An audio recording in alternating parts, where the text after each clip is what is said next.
understanding the emotions that I deal with as a man. So to answer the question, is it wrong? I don't know to say that it's wrong, it just may not be for me. But be wary of Pastor Cameron. I don't know if you're talking about a mentor relationship or friends. Be wary that sometimes your friends who are other males can give you peer pressure to take certain actions that aren't necessarily the right actions for you. They make you believe that to be a real man you should do this, this, and this. But that's their own fear being projected on you. I also think it's an issue of balance. That I think anytime you have an all or nothing kind of a situation, that you don't have good balance. And so for me, I believe that there's some things, if I'm looking at how I'm shaping those around me, that I have sisters around me who are just my friends, who I can have great relationship with, friendship with, and they pour certain things, we share certain things. And there are brothers who I have, and I think it's important to have good, solid male friends also for accountability.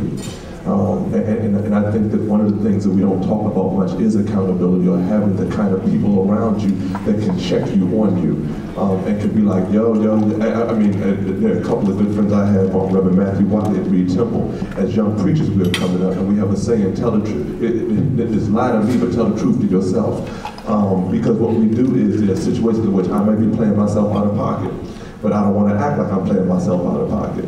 And I want to act like everything is actually pretty cool, but he can see that, no, that ain't really it. Okay, lie to me, but tell the truth to yourself, T. You need to be real about what's happening for you, what your emotions are about this, why you want to do it that way, why you want to be with her that way. And in that way, a brother can call a brother in ways a sister can't call a brother on himself. Because a brother knows really what's happening in the mind of a brother. So I think it is a piece of balance, and being able to have that kind of balance set of things. Okay, so let's actually focus on this balance piece, because one of the questions, and now I'm not going to be verbatim because I was looking at this. When we have female friends as men, right? We have female friends, and I think maybe a lot of the men here have maybe the same kind of questions. Is it okay to hang out with sisters and we have no intention of marrying them? Is it okay to hang out? That's the question. Is it okay to hang out with the opposite sex and we have no intentions? Hanging out.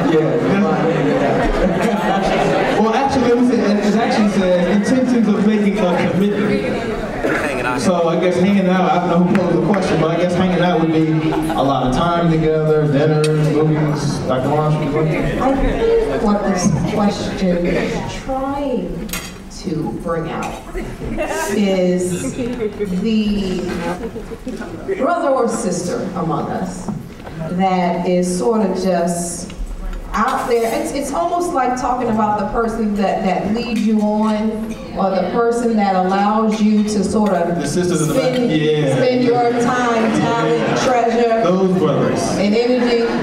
Now this goes both ways, you know, for the women that, you know, let him just keep taking you out, dinner, you know, movies, clothes, you like gifts, you know, all that. And you allow somebody to put out. They're spending their time and their treasure and but you have no intention toward that person. That's not being honest. That's not being a brother. That's not integrity. The same thing for the young man that's, you know, dating and but kind of just casual, no intention, you know, we're cool, you know, and you do stuff together, but like, seriously, like, they're not willing to commit to you, and you really deserve better, because truth be told, you're really expecting a commitment. And so what happens is, because the expectations are not discussed, somebody's going to be disappointed. And then what happens is, then after that, you can't even be friends because your feelings are so hurt. So, I mean, this is talking about hanging out is fine, being friends is fine, but see, when you're trying to be more than friends and nobody has even discussed that, that's when you run into a little bit of drama. So that's what we were talking about. It wasn't like level of commitment, like, you know, I need you to put a ring on my finger. This was like, okay, but like, are you serious about this relationship? Where is this headed? Like, are we just friends? Cool. Or like... So maybe you could share on some tips. What kind of dialogue would you see if, you know, a young man or young lady are hanging out? What kind of questions? Are we committed? What sort of questions does a man ask a young lady? Or a young lady ask a man? I mean, I'm not trying to make that face to be funny. I think that's, you'll know. I think it should be natural. I don't think it has to be so robotic. You know, like, are we? Yeah, just, I think that you can pray about it and get the right answer. I think it's just that simple. For me, anyway. You know, just like, okay. Holy Spirit is there to lead you and guide you in all truth. I mean, He cares about the little things and the big things, not just where you should move and live and where you should go to college and what house should you buy. He cares about those little details as well. You know, Lord, I think I like her or I like him. You know, how should I? I'm telling you, Holy Spirit told me he's hitched. So He can hook you up. He can give you what you need. And you need to ask. I'm sorry, this probably was not the answer you wanted. Anybody else? I think just to add on to it, I think sometimes women, you put yourself in a situation, you know he's not committed. You know he's not with you, right? You know he's not with you, right? Okay. I think what you do is, in the beginning, I speak only for myself. You know, I feel like you right now going to put myself out there. Yeah, you good. I'm so focused on the Lord, and this ain't no churchy, preachy answer right now. I'm so focused on Him that when I meet women, I don't care how fine they are. Of course, the outside counts. You know, people say it don't, but you know, it's like if I'm not attracted to it, you know, that's just me. You know, just me. I'm out there now, right? So, but when she starts talking, the first thing I sit back and say, is this going to be my faith partner? Is this going to be the person that I'm going to touch and agree with for the rest of my life? You know, and I believe, real quick, I can answer that, you know.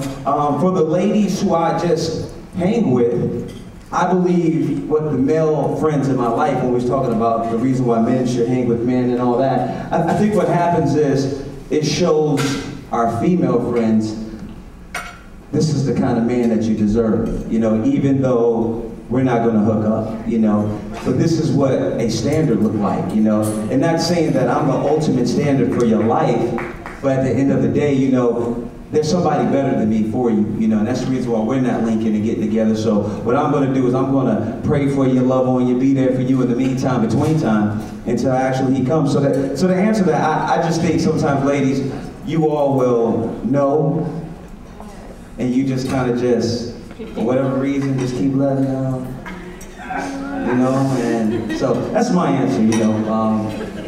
That's a good answer. I approve this message. And actually, when you were talking, I was thinking about John Maxwell. He has a principle out there, the law of the lid. So, women, when you get connected to a man, and he has the law of the lid, his visions are here, and your visions are up there. When you get married and connected, so there's a time you can't go above the lid. Men are supposed to be the initiator, right? So if you get connected with a man that doesn't think beyond this, and you're trying to go up here, the law of the lid works every time. So, thank you, Mr. Corey, for that. Let me just transition to another category of questions, if you will. And this is in the anonymous category we have over here. And the question is it okay to dress sexy when you go around your girlfriend or boyfriend if you're not revealing too much? Maybe just a little bit of leg, maybe a little bit of elbow, show a little bit of earlobe, not completely covered. Yeah, a little bit of back, you know, that little back thing, shoulder lean, you know, just a little shoulder. So y'all know this is my younger brother, right? All this going on, that's his family. I think you would answer the question. Well now, obviously I have shoulders and back out, so. Right. Either like, I'm getting pumped. Am I getting pumped right now? Like, you got pumped at your own event. All right. So what I'm saying is that I think it's, I think there's a distinction between classy and sexy. Why you let me I'm answer sorry. So I want you to think I was punking on no, I think it's about being tasteful. Right. And it's about knowing what looks great on you and what compliments you. Right. Because what compliments my sister can look a hot mess on me.